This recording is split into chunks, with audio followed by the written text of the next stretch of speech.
students, have a very sweet day to all of you. I hope you are well and safe at your home. जी हाँ प्यारे बच्चों, उम्मीद करता हूँ आप घर पे ठीक ठाक होंगे और रोज का काम रोज कर रहे होंगे। प्यारे बच्चों, आज हम करने वाले हैं 11th स्टैटिस्टिक्स के चैप्टर नंबर 6 से क्या करने वाले हैं? डायग्राम। किसका डायग्राम करने वाले हैं? डायग्राम है हमारे पास परसेंटेज बार डायग्राम। बेटा percentage bar diagram little bit समझने वाली चीज़ है, अंडरस्टैंड करना होता है कि सब डिवाइडेड बार डायग्राम और परसेंटेज बार डायग्राम में क्या डिफरेंस है।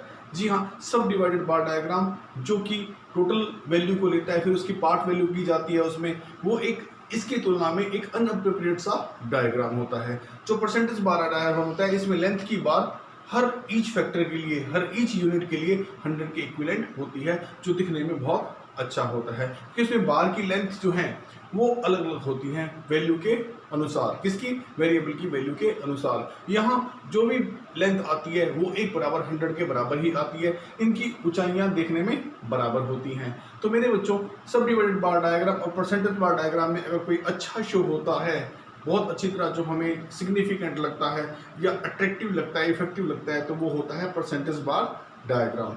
क्या होते हैं परसेंटेज बार डायग्राम? आइए हम जान लेते हैं। These are those diagram. जी हाँ बच्चों, दीज आर दोज डायग्राम। ये वो डायग्राम है विच शोज सिमल्टेनियसली। इसमें सिमल्टेनियसली शो होता है। क्या शो होता है? Different parts of the value. इसमें डिफरेंट पार्ट्स की वैल्यू शो होती है।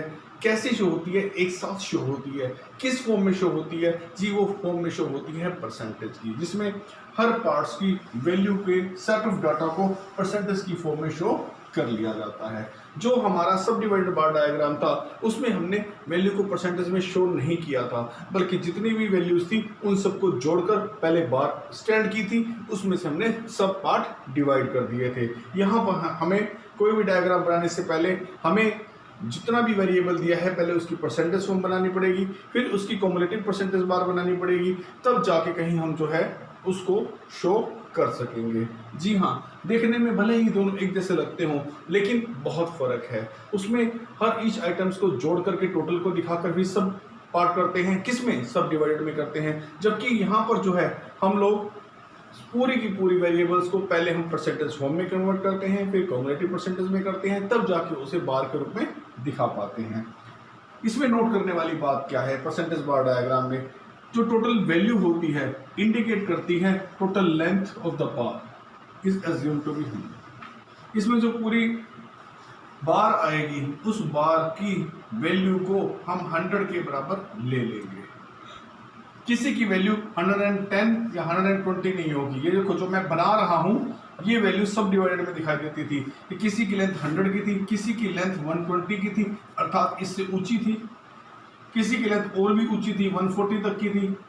तो इस तरह से अलग अलग बार जो दिखाई देती थी वो सब डिवाइडेड में दिखाई दे रही थी। लेकिन यहाँ पर जो बार होंगी उन सभी बार की वैल्यू जो है मेरे बच्चों, उन सभी बार की वैल्यू जो है वो 100 की इक्विवेलेंट ही दिखाई देगी।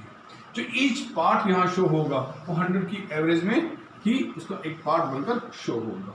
ये जो डायग्राम होते हैं, इनके जो डायग्राम होते हैं, इसमें पार्ट्स को दिखाने के लिए जो है डिफरेंट कलर्स का यूज किया जा सकता है, ताकि वो अच्छी तरह से हाईलाइट हो जाए और रीडर के दिमाग में अच्छी तरह उनकी जो है छवि बन जाए, उनकी अंडरस्टैंडिंग जो है अच्छी तरह से हो जाए और वो क्लियरली उसके दिमाग में शो हो।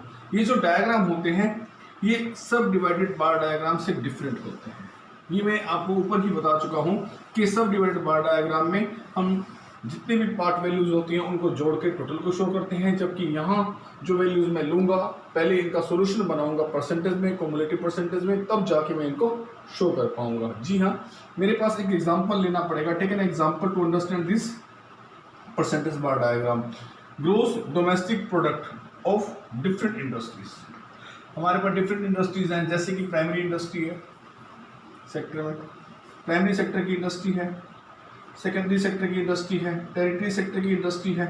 मैंने क्या किया, 2010 और 11 का, ठीक है, ये मेरे पास एक सेट ऑफ डाटा है, इसे मैं 100 की इक्विवेलेंट लूंगा आगे जाके।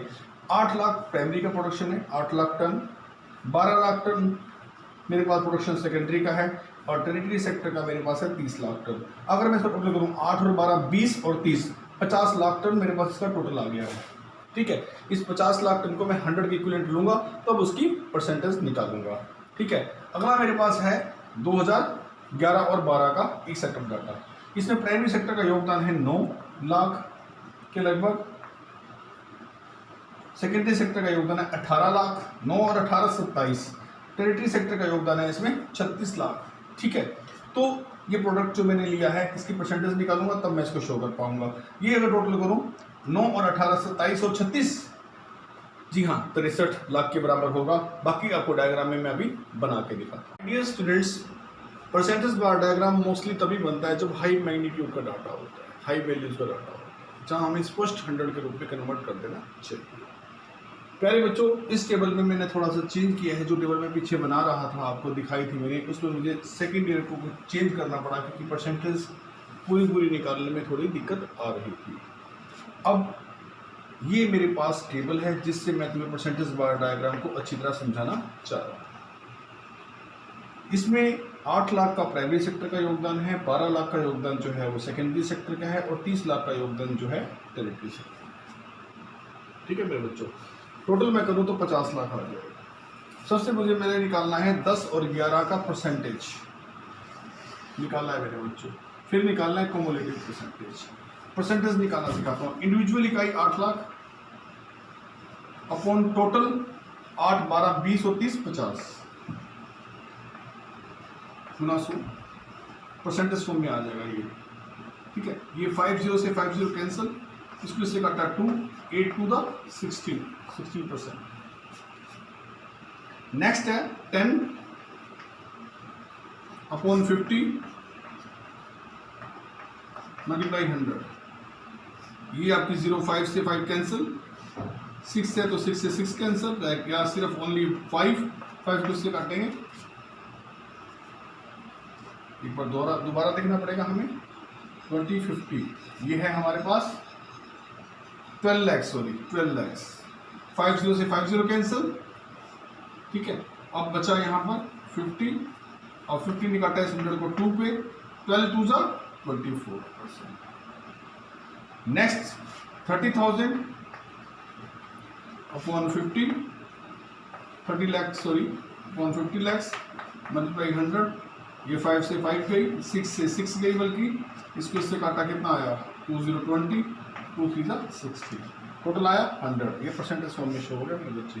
हर आइटम को मैंने परसेंटेज, हाईली मैग्नीट्यूड आइटम्स को, बड़ी आइटम्स को जो है मैंने छोटी आइटम्स में परसेंटेज फॉर्म में दिखा दिया। अब क्युमुलेटिव परसेंटेज कैसे है? 16 सेम, 16 24, जैसे हम क्युमुलेटिव फ्रीक्वेंसी करते हैं वैसे ही जोड़ेंगे। 16 24 40, 40 और 60 100। अब 100 की इस चीज़ को हमने पार्ट वैल्यू में बना देना है। ठीक है, इसी को हमने डायग्राम में शो करना है। इधर 10 और 16 26 और 24 50, इसको भी मैंने पार्ट वैल्यू में सेम जैसे मैंने ये करके दिखाया है सेम आप करके इसकी परसेंटेज निकालेंगे। फिर इसका क्युमुलेटिव 20 और 32 52 और 52 और 48 100, इसको क्युमुलेटिव को शो कर दे रहा है। अब मैं तुम्हें डायग्राम बना के दिखा देता हूँ प्यारे बच्चों, और फिर आपका ये जो डिमांड था परसेंटेज बार डायग्राम की ये मैंने कर दी है। और उम्मीद ही है अच्छी तरह आप इस होमवर्क को करें, समझें।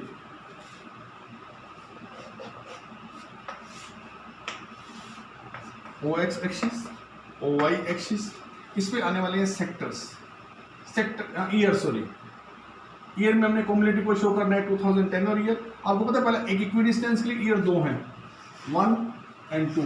2 के लिए कितने बनेंगे? 2 के लिए 2 इक्विडिस्टेंस यानी कि 4 मार्क्स लगेंगे। 4 मार्क्स लगा दिए, पहला इक्विडिस्टेंस के लिए, दूसरा बार के लिए। इधर आ गया 2010 एंड 11, इधर आ गया मेरे पास 2011 एंड 12। इधर हाईली परसेंटेज कितनी 100 तक है, 20 40 60 80 100। क्या आएगा इधर? प्राइमरी सेक्टर का कलर मैं कुछ डिफरेंट ले लूंगा, सेकेंडरी सेक्टर जो होगा उसका कलर कुछ अलग ले लूंगा, और टेरिटरी सेक्टर जो मेरे पास होगा उसका कलर भी मैं कुछ अलग सा ले लूंगा। ठीक है, पहले मैं सारा शो करता हूँ आपको। ठीक है, तो मुझे 2-3 कलर वाले चौक चाहिए ताकि मैं आपको दिखा सकूँ डिफरेंस। इसमें मैं एक कलर ले रहा हूँ ब्लू, एक पिंक और एक ले रहा हूँ मैं येलो। और बनाऊंगा मैं वाइट से। टोटल कितना है बेटा 100 तक तो एस्टेब्लिश करना ही पड़ेगा, हर बार पहले 100 तक तो जाएगी, टोटल वैल्यू बनेगी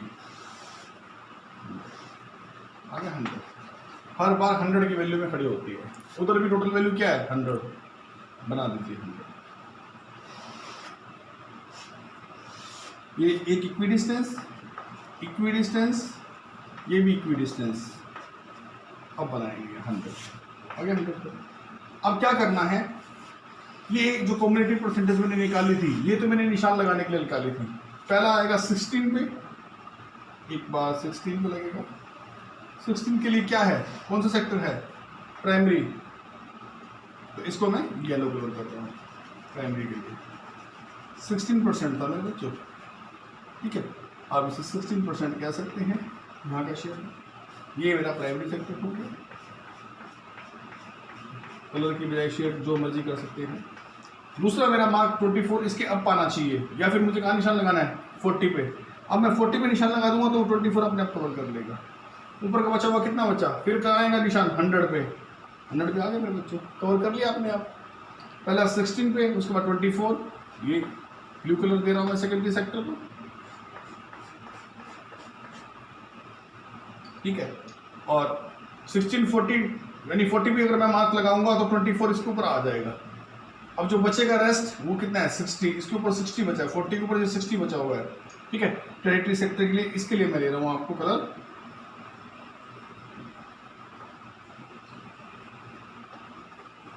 जितना अट्रैक्टिव आप दिखाना चाहिए दिखा दीजिए। और जो मैंने इसमें ड्रॉ किए हैं टेरिटरी के लिए मैंने ये कलर यूज किया है और इस तरह के मार्क लगाए हैं। प्राइमरी के लिए मैंने इसको शेड ही कर दी थी पूरी, चलिए यहाँ है प्राइमरी येलो कलर की, और इसके लिए मैंने ब्लू कलर का सहारा, ठीक है। प्राइमरी सेकेंडरी, दूसरा भी ऐसे ही आएगा। पहला मार्क लगेगा आपका 20 पे, वाइट से लगाते हैं मार्क 20, ठीक है बेटा, ये 20%। अगला 52 पे, 52 कहाँ है 60, 40, इसके बीच में 50 है, 50 से थोड़ा सा अबव 52 आ जाएगा। कम्युलेटिव तो मदद करते हैं कि आपने लाइन खींचनी कहाँ है, यहाँ पर कम्युलेटिव के बिना भी बना सकते थे आप, लेकिन फिर हमें 16 के बाद 24 काउंट करने पड़ते हैं, तब बनाते। कम्युलेटिव में हमें वो मार्क मिल जाता है, ठीक है। अब ये आ गया मेरे पास कलर सेकेंडरी के लिए ब्लू, इसके लिए येलो। बच्चों इसी तरह आपने प्रैक्टिस करनी है और बुक में बनाना है। और याद रखिएगा, फिर मैं आपको कहता हूँ टेस्ट के लिए आपने 1-1 मार्क्स के क्वेश्चन करने हैं, एनसीईआरटी के वेरी शॉर्ट भी करने हैं।